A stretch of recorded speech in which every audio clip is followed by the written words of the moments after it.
de julho. O primeiro livro que eu terminei de ler foi O Êxtase de Gabriel, de Sylvain Reinhard. É o segundo da coleção O Inferno de Gabriel, que é uma trilogia do género erótico, que dizem ser tão boa como 50 Sombras de Grey. Embora isto claramente não tenha nada a ver uma coisa com a outra, nesta trilogia temos um romance entre uma aluna e um professor e todas as complicações que daí advêm, e em que eles têm uma ligação a Dante e Beatriz, que são os protagonistas amorosos do Inferno de Dante. Por isso estão a perceber mais ou menos o tipo de livro que é. Dei-lhe 4 estrelas na classificação do Goodreads. Gostei, não foi nada de espetacular, pronto, mas gostei. Acho que está uma história engraçada, apesar do clichê da relação amorosa em si, os acontecimentos que os rodeiam são interessantes. Depois desse livro, li A Redenção de Gabriel, que é o terceiro da trilogia O Inferno de Gabriel, de Sylvain Reinhard. Este livro é ligeiramente maior do que os dois anteriores e é o culminar da história dos protagonistas. Gostei bastante da forma como tudo acabou e gostei da forma como a autora lidou com tornar o protagonista melhor do que aquilo que ele era no início. Dei 4 estrelas na classificação do Goodreads. O terceiro livro que li foi o mangá volumes 31, 32 e 33 de Skip Beat, com a história e arte de Yoshiki Nakamura. Mais uma vez volto a repetir que eu adoro esta série de mangá, este tipo espetacular, e eu acho que ainda não me disse sobre o que é que fala. Este manga segue a história de uma rapariga que se chama Kyoko, que está apaixonada por um rapaz chamado Shotaro, que se tornou uma estrela musical.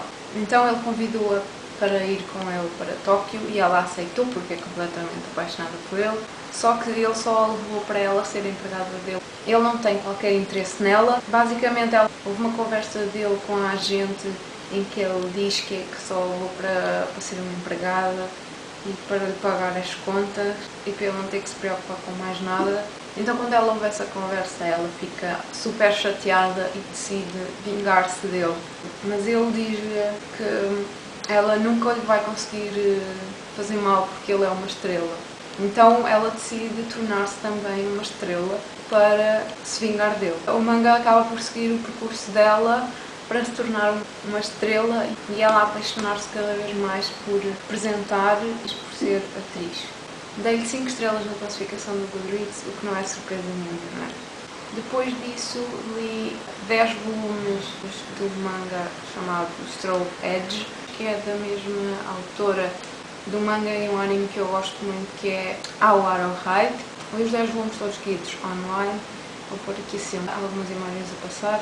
Basicamente este manga fala sobre um rapaz que é super popular, as raparigas gostam todas dele, e depois temos a nossa protagonista que gosta de o observar ao longe, até que um dia eles vão de comboio para casa e por acaso estão na mesma carruagem e ele sem querer pisa daqueles enfeites que se usam para pôr no telemóvel, que era dela, e estragou-lhe.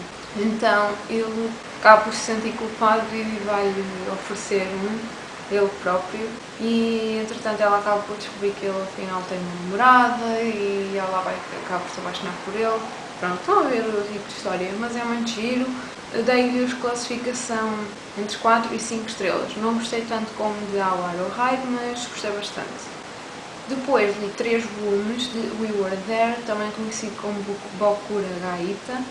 É uma série de mangas que segue também uma relação entre dois adolescentes, eles a apaixonarem-se e tudo aquilo que implica começarem a namorar e lidar com problemas do passado dele, porque a ex-namorada dele morreu num acidente de carro.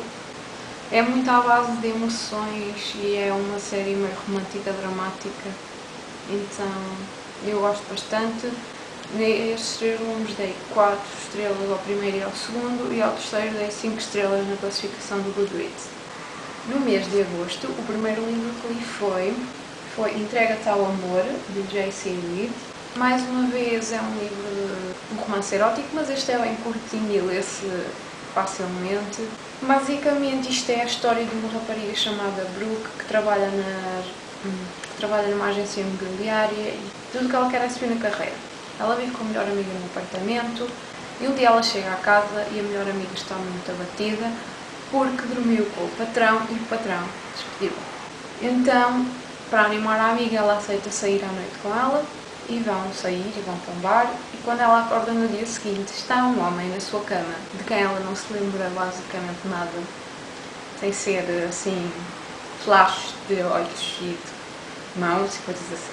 E qual não é a surpresa dela quando ela vê que o homem que ela levou para a casa dela foi um homem com quem ela tinha tido uma reunião nesse dia e que pertencia a outra agência imobiliária. Então ela acaba por ser contratada por essa agência imobiliária a que aquele homem pertence e ela fica a sentir-se super mal porque subiu na carreira a custo de ir para a cama com um funcionário, ou que ela pensa ser um funcionário, e que ela depois vai a descobrir que é o patrão. E basicamente a história segue a relação dos dois a partir daí. É um romance erótico, por isso já sabe mais ou menos o que esperar. Mas este livro teve uma reviravolta no fim que eu achei bastante engraçado e foi talvez o maior ponto forte deste livro. Dei-lhe 4 estrelas na classificação do Goodreads. Depois disso fui ler A Todos os Rapazes que Amei, de Jenny Han, e já tinha ouvido falar coisas muito boas deste livro. Basicamente a história é sobre uma rapariga que se chama Lara Jean, cuja mãe morreu, vive com o pai e 2 irmãs, uma mais velha e uma mais nova, e ela tem um hábito de escrever cartas de despedida aos rapazes por quem ela foi apaixonada. Claro que a intenção dela não é enviá-las, mas é como que uma libertação dos sentimentos dela. Só que um dia esses rapazes a quem ela escreveu as cartas começam a recebê-las e tudo se desenvolve a partir daí. Dei 5 estrelas na classificação do Goodreads, gostei muito, está super recomendado. Depois disso fui ler Uma Ilha e o Amor, de Susana Carr. Basicamente é uma história em que uma mulher era filha de pais famosos, então ela tem uma ilha pela qual é responsável depois dos pais terem morrido, e temos um homem que lhe comprou essa ilha, ou seja, basicamente tirou-lhe, porque ela tinha muitas dívidas, então ele aproveitou-se disso e ficou com a ilha dela. Então agora ela quer a ilha de volta, então basicamente eles fazem um acordo em que ela fica com ele durante uns tempos e vai para a cama com ele. É o típico romance saruki, mas romance saruki que eu até gosto. Este não foi um deles. Dei 3 estrelas na classificação do Goodreads, não me convenceu.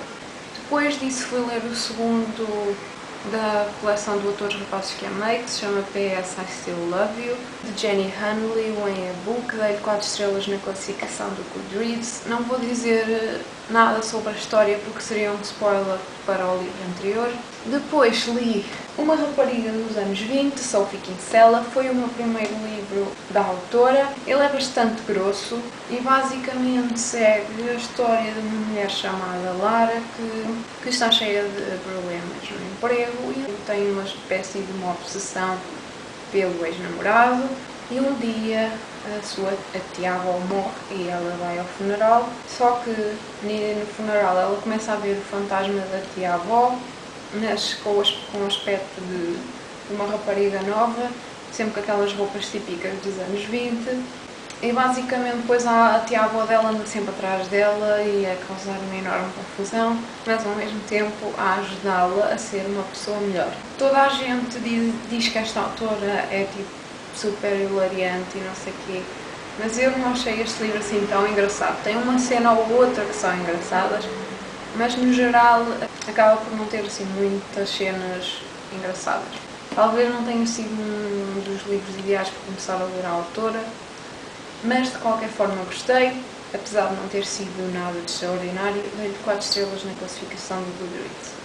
Depois disso fui ler As Viagens de Gulliver, de Jonathan Swift. Este livro é um clássico da coleção da Visão, em capa dura, e já estava mais ou menos à espera daquilo que foi este livro, mas por outro lado não estava, e vou tentar explicar. Basicamente este livro segue as aventuras do Gulliver nas várias viagens que ele faz por vários países estranhos, como Lilliput, que é uma terra onde as pessoas são muito pequenininhas e ele lá é considerado um gigante, e várias outras, como uma terra que é uma espécie de uma nuvem, outra que as pessoas são gigantes e ele é que é o anão. Pronto, as aventuras dele por vários países assim, em situações estranhas. Todo este livro acaba por ser uma forte crítica à sociedade e acho que esse é o ponto forte deste livro. Agora, o ponto negativo é que em todas as viagens o livro vai de barco, então é uma enxurrada de termos náuticos durante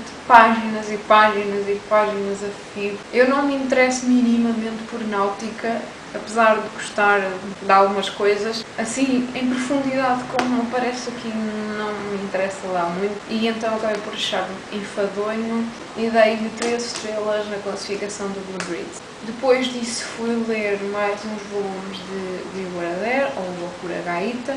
Li 3, volume 4, volume 5 e volume 6, dei-lhes 4 estrelas a cada um. Depois fui ler Marcelo in the Real World, de Francisco X. Stork.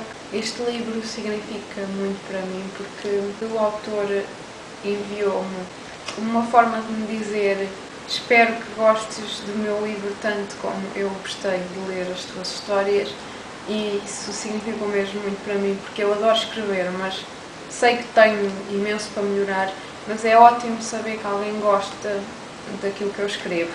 E então este livro é muito importante para mim e adoro o facto de ter a dedicatória do autor. Este livro é em capa dura, é muito bonito, mesmo por dentro. Tem assim desenhos em cada capítulo. E basicamente isto é a história do Marcelo, que é um adolescente que sofre de uma síndrome de Asperger mais leve. É um livro que está recomendado para a formação de jovens e eu concordo perfeitamente com isso, porque ensina-nos a lidar com pessoas que são diferentes de nós e a compreender como é que pessoas com esta síndrome veem o mundo e as dificuldades por que eles passam para simplesmente ir de casa para um trabalho ou ir de casa para uma estação de metro. É horrível para eles e, a sério, está espetacular mesmo. Dei-lhe 5 estrelas na classificação do Goodreads e está muito recomendado, a sério. Leiam este livro, está mesmo espetacular. Depois disso continuei a ler We Were There, A Loucura Gaita. Li os volumes 7, 8, 9, 10, 11 e 12. Dei 4 estrelas a todos, menos ao volume 8 e 12, é que eu dei 5 estrelas na classificação do Goodreads.